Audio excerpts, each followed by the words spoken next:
qodobka labaad waxaan ku bilaabay wax yar oo ku saabsan meelaha ay ka timaado aamin darrada nafteena aan ku qabno iyo aamin darrada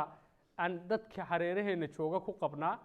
waxay leeyihiin meelo ay ka soo alkumaan bay leeyihiin. meelahaasina waxa noqon kara duruufihii aan soo marnay dad ahaan baa noqon kara oo colaadaha sokeeye iyo dagaaladu inta ay burburiyaan infrastructure-ka iyo waxyaabaha dhisan in ka badan waxay burburiyaan qiyamka iyo akhlaaqiyaadka dadka iyo waxyaabaha ay aaminsan yihiin, waxyaabaha isku haya ee dhexdooda ka dhaxeeya iyo waxyaabaha ay hiigsadaan ay wada leeyihiin. waxaasoo dhan buu burburiyaa. waxa classical example u noqon kara mujtamaceenu maanta halku yaalo iyo sidaynu nahay. aad bay u yar yihiin waxyaabahan ka midaysanahay. aad bay u yar yihiin mustaqbal aan wada arkayno oo ka midaysanahay. aad bay u yar tahay is-aaminida dhexdeenu, mid qofeed iyo mid kooxeed buu yar yihiin. waxa kaliya iskugu nimaanay inta badan aan wadaagnaana waa waxyaabaha aniga uun ku saabsan. waxaynu ilownay wax kasta oo si guud waxay noo taray oo ummad ahaan ina kobcinaya. marka waxay ku soo ururtay qorshaha aynu ku hawlgalnaa ummad ahaan in qof walba uu aniga su-aasha soo degdegaysaa waxa weeyaan maxaa iigu jira, maxaan ka macaashayaa, waxa dhintay akhlaaqda ah maxaan anigu kordhinayaa, maxaan keenayaa. marka markuu insaanku ka dhaqaaqo maxaan anigu bixinayaa, maxaan qiimo leeyahay oon ku darayaa miiska aan fadhiyo ee uu yimaado maxaa iga soo galaya. wuxuu ka soo degaa la yidhaahaa dabaqa sare ee akhlaaqda wuxuuna u soo degay dabaqa ugu hooseeya akhlaaqda. oo waa ka nebigu inala sal alla alay slam gacanta sarraysa ayaa ka khayr badan oo ka awood badan oo ka sharaf badan gacanta hooseysa. waa idinka maqle xikmadda ah qofka wax bixiyaa habeenkiibuu si fiican u seexdaa, qofka wax qaataana si fiican buu u dhargaa. inta la isdheer yahay markaa waa laabballaadhnaanta xasiloonida maskaxeed iyo caafimaadka la isdheer yahay. qofku wuxuun gurta ee maaragtay qaabku nolosha u wajahaaba ay tuun maxaa iigu jira, maxaa iga soo galaya, maxaa iga galay. waa qof naftiisa dhigay boos baahiyeed. waxaad isdhigtay oo naftaada aad fadhiisisay boos ay mar walba nugushahay oo ay baahan tahay. waxaanad ka soo degtay booska sare ee akhlaaqeed ee kaa dhigaya qof provider ah oo wax bixiya, ama ha noqoto taageero dareen, ama ha noqoto taageero material, ama ha noqoto taageero garab istaagoo macnawiya. marka akhlaaqiyaadkaasoo dhan baa dhinta markay mujtamacu tiirarka isku haya uu burburo. markuu mujtamacu colaado gudaha iyo yimaadaan waxa burbura dunta qofka iyo gobonnimadiisaa burburta. waxa soo baxa markaa insaan qalfoof ahaan qurux badan oo isdhisdhisaya oo ma aragtay afka nool ah oo ku nool tegtadii. waxaan ahaan jirnay waxaasaan ahaan jirnay beri ay ahayd sidaasay ahayd. marka wuxuu noqdaa qofku iyo ummaddu ummad afka nool ah oo tegtadii ku nool oo marnaba aanay ka go'nayn inay mustaqbalka isku challenge garayaan oo dhahan waar tegtadiina daysaye maxaynu maanta adduunyada ka haynaa. qaabka la isku maamuliyo casriga socda iyo ummaduhu sida u horumarayaan maxaan ka qabsan karnaa. what are we capable of achieving? maxaan awoodnaa inaan gaadhno, maxay kartideennuna geyn kartaa. waa la iloobay waxa. aamin darrada iyo kalsooni darrada iyo shakiga iyo baqaha iyo ilnugeylka iyo dib isku dhigidda iyo isdhigashada iyo caajiska iyo kalsooni darrada iyo is-aamini darradu waxay naga soo gashay duruufiyaan ka soo kubacnay. marka aniga safarkayga aan naftayda ku badbaadinayo dadkaygana raba inay ku badbaadaan waxa buddhig u ah in dib loo soo nooleeyo is-aaminidii qofeed iyo is-aaminidii ummadeed.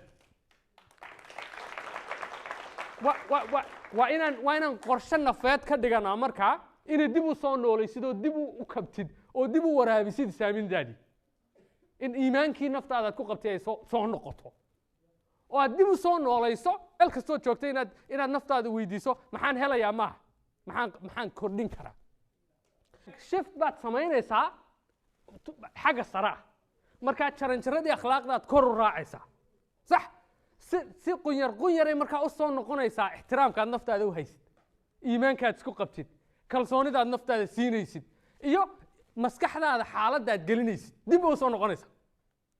marka waxaad qaadaysaa dariiqa maalin walba waxa kuu soo kordhaya nin maxaan kordhin karaa, maxaan gudbin karaa. waxyaabahan bartay intii safarkan aan ku dhex jiray dhammaanteen ogaal fiican ma wada lihin waxaa laga yaabaa ogaalkeennu in xuduuda leeyahay oo intaad ogtahay way xuduud bay leedahay sax oo ogaalkaagu halku ku istaago qofka kale ogaalkiisa ka bilaabma oo we all know it qofkeena ugu fiican maaha qofka wax walba yaqaana qofkeena ugu fiican waa wax kasta qofka in yar ka yaqaan wax kasta qof in yar ka yaqaan baa inoogu fiican qof wax walba yaqaanaana ma wada jiro waxaan nahay dhibco yar yar oo nolosha saa ugu dhex daadsan oo laakiin haddii la isku xidho macno yeelanaya qoraal iyo fariin soo saaraya awal waxaa laga yaabaa inaad isweydiin jiray hebel iyo adiga kee fiican isbarbardhig baa laga yaabaa inay tahay because isbarbardhig waa waxyaabaha ka dhasha qofka oo ka shakisan naftiisa haddaad caadi isku aaminsan tahay oo naftaada iimaankaygu uu qanjaha ku joogo xasuusanba maysid qof kale qofka ay dhab uga go'an tahay inuu wax noqdo naftiisa iyo ciyaalkiisa iyo reerkiisa iyo dadkiisa wax ka dhigaa wallaahi inaanu waqti u hayn qof kale sheekadiisa the only time uu waqti u hayaa waa inuu cashar ka barto hebel baa saas how did he do that siduu u sameeyey cashar qalin buu daba haystaa qof kastood aragto inuu dadka kale isku dherdherariyo oo maanta dhan heblaayihii hebel maaragtay rabo inuu qisadiisa isku qiyaaso waa qof iimaankii naftiisa uu yar yahay ilaahay iimaanka ha u soo celiyaan leenahay isaguna ha ku dadaalaan leenahay qofkuna ha ku dadaalo dee iimaanku dadaal buu rabaa maaha waxay maaragtay adoo jiifo ku imanaya you've got to work for it waa inaa u kacdid oo dadaalkaygii dhaqaaqaygii lagaa helaa sax marka iimaankaas soo noqoshadiisa waxaa ka mid a inaad value naftaada siinaysid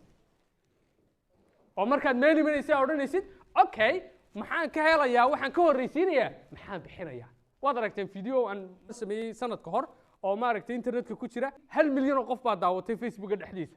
waqti yaroo kooban dhexdiisa ma aqaan sababta ay dadku saa ugu jeclaadeen videoga laakiin arrintan aan ka hadlay eg hadda qofkaad tahay dhaqaale haysatid iyo nolosha darashada ka joogtid waxaad qabsatay iyo sidaad isku arkaysidii waa waxaad soo samaysay bay ka dhalatay eg haddii aan shaqo qabto maxaan helayaa natiijo fiican haddaan shaqo qabanna maxaan helayaa natiijo xun ilaahay labadaa dariiqun buu sameeyey mid saddexaad lama sameeyey fariiqun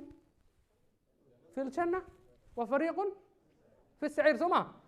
dadkuna labadaasun bay kala joogaan every single second daqiiqad kastoo noloshaada ama waxaad joogtaa dariiq wax kuu soo kordhinaya wax ku noqonaysid horumar ku gaadhsiinaya raalli ahaansho ilaah ku gaadhsiinaya jannada ku geynaya ama waxaad joogtaa xagga kale ilaahayna inaga magan geliyo marka natiijooyinkaagu waa ama waxaad qabatay ama waxaad qaban weyday waxbaad qabanaysaa oo waxa aad qabatay waa shaqaa ama wax ma qabanaysid saa wax qabasho la'aanta shaqo kuwa natiijadeedu baan helaysaa so iimaankan ka hadlayna inaad naftaada ku soo celisid uu rabaa aad rabtidi waa shaqo u baahan yahay waxayna ka bilaabantaa isqiimayntaada inaad isqiimaysidood meesha kastood soo gelaysid taraawo what am I giving maxaan bixinayaa markaa si qunyar u soo noqonaya iimaankii aad isku qabtay waayo waxaad dooratay inaad naftaada sharaftid caadooyinkeena innagaa marka hore samayna waxayna ka dhashaan waxaan ku celcelinay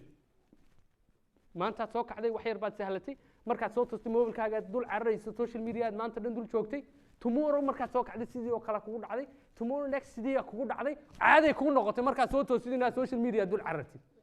caadadii aday ku samaynaysaa marka qof marka la arko mobilka ku foorriyo xidho su'aala ayay noqonaysaa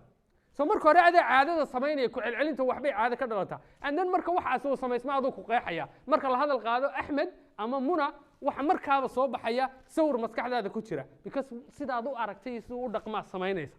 saad u dhaqantaa iyada ku sheegta laakiin marka hore adaa soo sameeyay sama waxay ka bilaabmaysaa maaragtay inaad ahaanshahaaga dhisto qofka tahay baa keena waxa tahay anu wax kastoon haysto maanta ama hay yaraada ama hay batee waxa sababay qofka aan ahay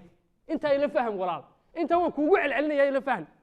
qofka aad tahay baa sababa waxaad helaysid imise qof oo khayraadkaada duu raadinaysa haysta oo dadnimo la'aan jira dadka ma dhigayaan waxaad haysataa qabkaaga iyo kalsoonidaada iyo ahaanshaaga iyo duntaada waxba kama tarayaan waxaad haysataa laakiin waxaad helayso waxa sabab u ah ahaanshahaaga sabab ah marka shaqadu waxay ka bilaabmaysaa qofka tahay inaad tayeyso si aad wax wanaagsan u hesho natiijadu maxay ka dhalataa ahaanshaha keena waanigeeda ku lahayd marxalad kastoo noloshaada aad joogtaa waxay u baahan tahay qof kale oo adiga ah sax qof kale oo adiga ah waxa isbedelaya akhlaaqdaadii waxa isbedelaya fakarkaagii waxa isbedelaya muruqii kalsoonidaada waxa isbedelaya iimaankaad isku qabtay waxa isbedelaya saa u fikiraysay waxa isbedelaya dadkaad raacaysay waxa isbedelaya waxaad akhriyaysay waxa isbedelaya isku daygaagii waxa isbedelaya wax kasta dan markay waxaad isbedelaan waxay isbedelayaan natiijooyinkii nolosha aad ka helaysa so waxaan ahaanshahaagu ka bilaabmaya anu noloshayduba waxay isbedeshay oo aan dhinaca kale u jeestay oon dhadhamiyo waxaanan weligay arkin oo adduunyo maaragtay badnaan laga fikirayo aan arkay maalintii aan qofkaan ahay soo bedelay weligay waxaan moodi jiray markaan qalinjabiyaan wax noqon socaan maaha markaan shaqo helaan wax qabsan socaan maaha markaan guursadaan wax noqon socaan maaha markaan maaragtay ciyaal dhalaan wax noqon markay ciyaalku iga koraan baan wax noqon markay jaamacada ka baxaan baan wax noqon markay ciyaalku iga guursadaan baan wax noqon and then sidaad isku lahayd markaan tiibaad soo gaadhay qabrigaaga cidhifkiisii then you are dead already marka shaqadu waxa weeyaan walaal intaasoo dhan markaan toon ka saar bes waxbaa kaa go'an inaad noqotid soo ma aha cidi kaama hor joogtay hadda bilow cidna kaama hor joogtay hadda bilow maankii aad naftaada ku qabtay baan dib u soo noolaynaynaa go'aan ka dhiga nafeed marka waxaa jira qaab maskaxdeenu wax u aqbasho inaad naftaada wax ugu celceliso oo iimaankuba waxaa la yidhaha iimaanka caadiga ee islaamku ina faray ee ilaahay uu shuruud uga dhigay inaan nolol fiican aakhiro helno oo janno galnaa waxa la yidhaahdaaba wuxuu ku yimaadaa ku celcelinta inuu qalbigaaga wax degaa maxay ku timaadaa ku celcelin marka waxa la yidhaha iimaanku wuxuu ku yimaadaa markaad ku celcelis markaad naftaada aroorti markaad toosto u sheeg inay wax hagaagayaan inaad wax awoodaysid inaad wax qabsan kartid inuu ilaahay kula jiro in dadaalku midho dhalo in maaragtay aad adu ka mid tahay dadka natiijooyinka fiican helaya inaad dariiqeygii haysid inaad wax qabsanaysid oo wax noqonaysid inaad cidna kaa xigi guusha intaa u sheeg si weyn iskugu sheeg waxaas waxa laga yaabaa dhaqankeena markaan dadkeena ku dhex noqono inay noqoto dhaqan naga yara baxsanoo lala yaabo la idhaho allah 10 sano ka hor waan xasuustaa walaashayda yar baa ikhaawistay markaa aragta anoo qolka ku dhex jiro waxbaa noqon karaa isxiijinaya hooyo u tagto waxaan ku tiri hooyo ninkii maxamed maanta telefoonna ma haysto waana kan isla hadlaya marka xaafadda oo dhan baa albaabkii ku soo hor ururtay dhegtaa la idhigayaa waxaan aqriyay oo dhan baa la dhegeysa waxbaa noqon karaa waan guulaysanayaa natiijo fiican baan helayaa waa inaan meel ka soo jeestaa waa inaan nafteeda magac u yeelaa hadda wax magacaygu ku qoran yahay ma jire waa in kun shay oo magacaygu ku qoran yahay la helaa waa in ereygaygu muhiim noqdaa waa inaan wax noqdaa nafteydaan ka shaqaynayaa see waxaan rabaa waxaas isku aqriyaya waxaan isku dayayaa iimaan darrada ay haysee naftayda iga haysay inaan baabiyo oon ku bedesho caqiida iyo saamaxaysa inaan wax noqon karo as liberated myself waxaan ku dadaalayay inaan naftayda xoreeyo dad badan baa inooga sheekeeya xornimo dirarkii lala galay gumaystaha maanta gumaysigii ugu weynaa baan ku jirnaa waxaanan u dabrannahay baahi maanta qof walba wuxuu ka walwalayaa yaa ciyaalkayga ii biilin waa inaan miiska soo saaraa laxoox iyo bariis baan ka walwalayna xor ma nihin ilaa bariiska uu noqdo wax equationkaaga iyo xisaabtaada ka baxsan wax xisaabta kuu taalla ka baxsan ilaa bariisku noqdo xor ma tiid waayo haddaad kici weydo shaqo tegi weydo waad qadaysaa marka xor ma tiid bariis baad addoon u tahay marka waa inaan ka fikirnaa sideen xisaabta ha u bedelaa sidee anoo gurigayga jooga oo ciyaalkayga iyo xaaskayga iyo faamilkayga waqti la qaadanaya oo ka shaqaynaya wax qalbigayga u dhowan jecelahay sidee haddana noloshaydu u socon kartaa waa taqaanaan nin qiyaasteenu maaha inay noqoto waa inaan halkaa shaqo taga maaragtay lacagtaa sameeya lacagtaa markaan helana aan waxaa ku iibsadaa no that's not freedom nin baa beri waxaa la weydiiyey naasa meeshan la yidhaaho ee yaxa iyo maaragtay meerayaasha lagu darsaa jirta oo naasa la yidhaaho maraykanka ku leeyahay ninka xaaqaa la weydiiyey maxaad adu meesha ka qabataa eg fiirso qabka ninka qalbigiisa ku jira u fiirso isharfiduu sharfayo dadaalkiisa u fiirso aaminsanaantu naftiisa ku qabaya karaamaduisa siiyey halkuu isdhiga u fiirso hadda ninkaasi waa xaaqe oo shaqooyinka Soomaaliyeed aynu ka dhigno shaqo liidata wuxuu yidhi ninkaasi ma taqaanaa waxaan ka mid ahay mission ama mashruuc iyo shaqo dayaxa dushiisa lagu gaarayaan qayb ka ahay ninkaasi wuxuu aaminsan yahay xaaqiddaa uu dhulka xaadhaya inay qayb ka tahay mashruuca lagu gaarayo dayaxa look at that moodhan kariyo wallahi waxaan xaqaa beer xaqan xaqaayo qushiyada waa bariiskan ka soo saaranaya nolosheeniba qush baan ku dhamaysanay taa qushiya ciyaalka taa qushiya maxaa sameeyaa hada nolosheeniba qush baad qof kasta markaa weydiisay maxaa qabanaysaa qushiya buu ku leeyahay hadana soo ilaahay ba keenay inta kale war ilaahay waaba la diyaar inta kale adu diyaar ma la tahay intaadii adu intaadii diyaar ma la tahay believing yourself dib u soo noole is aaminidaada war dabarada ku haya waa kuwa maskaxdaada uu ku jira cid ka xigta libintu ma jirto wallahi xagga sar waa cidla wallahi nolosha xaggeyga sar waa cidla laakiin marka tagto adaa cidloon doona waxa buuqa meelaha dadka waxba qabsan waaye maaragtay ka ordaya muhiimadahooga iyo ujeedooyinkooga iyo waxyaabaha dantooda dadka ka ordaya meelahay tagaan ay isku mashquuliyaan baa caana maqaaxiyaha waxa caana dadka maaragtay waxaan ahaan jirayda ayaa caana meelaha nolosha sareeya ee dadka wax qabsaday ee committedka ee naftooda ka adkaaday ee inay wax noqdaan ee ka go'an tahay meelaha joogan waa cilla xagga hoose waa cidhiidhi waa buuq xagga sarena waa cidla haddaad rabtid xorriyad deganaansho aamuslaan nolol fiican the top xagga sarena bilaash ma saaxib xagga sare adoo iska yara fadhiyo oo kursiga jiitay oo iska raaxaysanayo laguma tago xagga sare qiimay leedahay pay the price qiimaha bixi marka iimaankaad naftaada ku qabto soo celisay ku imanaysaa because markaad aamintid waxaad naftaada geynaysaa meelaha ka cabsoonaysay markaad meelaha geysid waa lagu diidi marka hore cv-gaaga la qaadi dustbinkaa lagu ridi albaabaa lagugu xidhi qofaad og tahay inaad ka fiican tahay lagaa horraysiin waa lagu diidi accepted waa qayb ka mida processka in lagu diido waa qayb ka mida processka accepted joog marka waxay ogaataan eeg diidmada aqbal markaad naftaada la soo ballanteed iimaan isku soo yeesheed iskaysid fursadaha agtooda waa lagu diidi waa lagu laagi waa sax accepted in yar kadib wallaahi aamin 7-8 jeer kadib fursad baa helaysaa waxaan ku yidhi kurkaaga ka soo adkow maanhagaaga soo dhis ama iimaankaad isku qabtid soo dhis nimo odhan qodobka saddexaad waxa weeyaan competence karaan inaad niyad wanaagsan tahay qalbi fiican tahay meel walba kuma geenaysa inaad taa ogow saa uma fududo noloshu waxaad u baahan tahay karaan aad ku tagto meeshaa rabtid karaankana 3 baa loo qaybiyaa waa aqoon waa in ogaalkaagu dadka ka dheer yahay aqoon inaad wax garanaysid oo meeshaa tegaysid si looga shaqeeyo aad garanaysid systemkan dhexnoosh inaad fahansan tahay ruleska aad fahansan tahay xeerasha aad fahansan tahay bulshada soo dhaqanta aad fahansan tahay fursadaha iyo caqabadaha aad fahansan tahay you need to know waana baratid baro systemka baro fahan systemka baro fahan xirfadaha muhiimka baro dadka muhiimka baro nidaamka baro wax ka dhex dhaqo waa inaad miiska talada laga soo gooyo wax ku leedahay ha iska dhigin miskiin maaragtay iimaan darradii aan kuu sheegi ween ha iska dhigin miskiin halkan ka xamaasho ha iska dhigin walaal inaad xamaalato iyo inaad taliso labadaba adaa isku go'aamiyo waan xaqad leedahay marka fahan aqoonteeda yeelo isdhisa walaal isdhisa luuqadaha xirfadaha waxa loo baahan yahay muhiimka dhisa walaal marka karaanku waa 3 waa aqoon iyo xirfad knowledge skill xirfadaha waa muhiim ku dadaala war maanta qof niyad wanaagsan oo la fiican oo isku kalsoon oo karaankiisa aaminsan kaliya adduunyada wax kama tari karo meesha aqoon baa maraysa waa inaad wuxuun fahansan tahay wuxuun og tahay ogaalkaygi leedahay waxa la yiraahdaa hantidu waa 3 hanti kula taal hanti ka taal iyo hanti kula taal hantida kula taal waa wixii hareeraha yaala ama maal iyo wixii jira ama magac wixii jira hantida ka taal lama haysataa way ka taal laakiin waxa ugu muhiimsan hantida kugu taal oo ah waxa aanad adiga laga qaadan karin waa aqoonta waa xirfadda waa ogaalka waad la dhimano marka hantida kugu taal ku dadaala karaanku waa maxay waa 3 waa aqoon waa xirfado iyo manhaj attitude saddexdaas soo dhis ku dadaal midna ogow haddii aan lagaa fiicnayn cidna waxba kuma diidayso haddii aan lagaa fiicnayn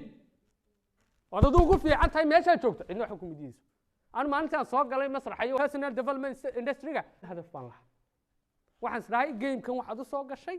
inaad qaabaysid inaad dhistid in shaqadan aad ka dhigtid shaqo kuwa kaa dambeeya yaryari ay baashankooga hadday noqoto ay beersu garan karaan raaci karaan shaqadan waa inaad qaabaysid baa iga goonayd